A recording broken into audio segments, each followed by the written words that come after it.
But we now turn in just a moment to Lord Christopher Monckton.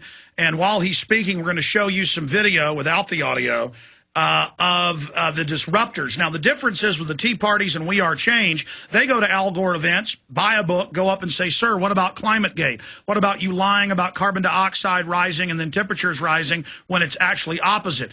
Sir, what about you making all this money off of this? And then they get drug out. At this event in Copenhagen, Lord Christopher Monckton, one of the chief people exposing the man-made climate fraud, had one of their little events. This is David having an event against Goliath. Groups funded by George Soros. We have an article about this at prisonplanet.com. Brown Shirt Youth Corps invade Monckton's speech. And we have the article here with the groups that are funded by Soros and the Rockefellers and others, and by the UN there, taking over, not letting him have a speech. And, of course, Monckton isn't funded by the powers that be, so he didn't have thugs there to beat everyone up and drag them off. So they just took it over, showing how they're a group of jackboots. And now we have the National Post calling for a planetary regime for one-child policy. They admit cutting off the food will reduce population. That is the goal. So hence, these are Nazis. Joining us is Lord Christopher Monckton. Thank you for coming on today, sir. Very good to be with you, Alex. Well, this is outrageous. Please tell us what these green shirts / brown shirts did. Well, we were having a meeting with Americans for Prosperity. I'd been asked to come and give a speech about what was in the Copenhagen Agreement. It's no longer a treaty now. They've downgraded it to an agreement because they know they can't get a treaty through the Senate. That's become very clear.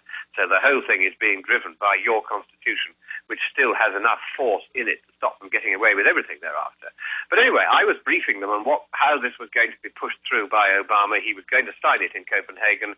He was then going to put it before both houses of Congress, try and get it through by a simple majority. He might even fail that now. But as I was beginning to speak, in walked, or rather up jumped, people who'd crept in and sat down quietly initially, and they began a kind of robotic Nazi chant. It was just like the Hitler Youth. And indeed, the whole air of this Copenhagen conference has the stink of a Nuremberg rally about it, just at the time when we had hoped that in Europe, in the world, that kind of sort of centralist propaganda and only one system of thought being permitted had been swept away forever. Here it is re-emerging, no longer red, white and black, but now green is the colour that you find on every banner trailing from a public building. Green is the colour of the elaborate displays that the Nazis last used to have in all the main squares in Copenhagen, and now we have exactly the same kind of Nazi displays, but this time advertising climate change as the big enemy. Just as in the old days it was Jews that were the big enemy. Well, frankly, this has begun to upset many people. We had a German person who was in our meeting. He was almost in tears by the end. He said, I never thought that I would see this. He said, I thought we were behind all that. I thought we would never again see the Hitler Jugend on the march, indoctrinated by the party and only putting one point of view. He was really, really, really upset. And of course, that's how terrifying it is for all of us who are here to see the robotic drill with which these people simply talk slogans. None of them know any climate science. None of them know any economics. None of them understand policy making. All of them have been told that the harmless trace gas without which every piece of life, whether plant or animal on this planet, would be dead, is somehow a dangerous pollutant which is going to set the planet on fire. It doesn't get more ludicrous or more sickeningly dangerous than that. But Lord Monckton, there is a sense of desperation by these people as more universities come out and are proven to be engaged in fraud via UN collusion, directing this. And I would like to you, in the last few minutes we have with you, to speak directly to the useful idiots, the same type that supported Lenin and Hitler and Mao, to understand that the climate cuts now in the treaty, the Danish text, will closely double more cuts in third world than the West has to make, and that this will devastate the third world. Many of the useful liberals believe this was actually a tax on the West to help the third world. Clearly, the IMF and World Bank that have been caught engaged in predator activity against the third world have now been caught that this is all just a giant money-making scam. Can you speak directly to not just the same slogans as Nazis, but that this will result in the deaths of more people than the Nazis killed if implemented? Let me quote from the UN itself, just for once. There's a man called Herr Ziegler, who is the right to food rapporteur for the UN. His job is to make sure that people are aware that there are folks starving around the world.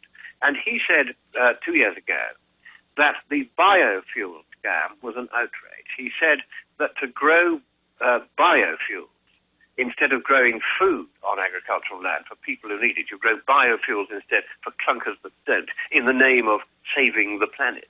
What you're doing is causing mass starvation, food riots in a dozen countries of the world, millions dying not because of climate change happening, but because of the sloganizing and the policies of these rich people who are manipulating this for their own profit. People dying now. And Herr Ziegler said this. He said, at a time when so many are starving around the world, to divert agricultural land from growing food to growing biofuels is, and this is his words, a crime against humanity. Well said.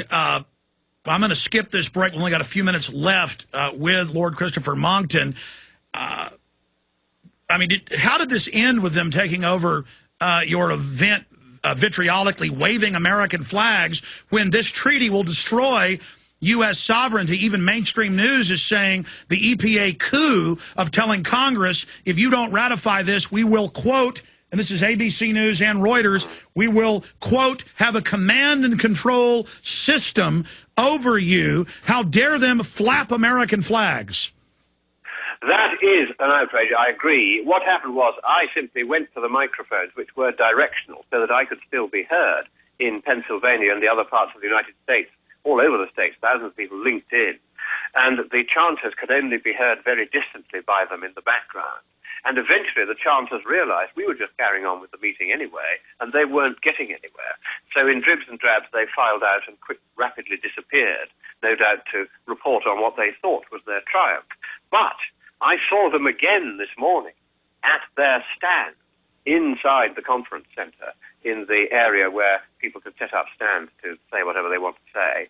And they came rushing up to me and they said, how dare you call us Hitler Youth? Because German television had been there. They had interviewed me, and I had said, almost with tears in my eyes, these people have behaved like the Hitler Youth. How dare you call us Hitler Youth, they said. One of them said, I'm a Jew. How dare you call me Hitler Youth?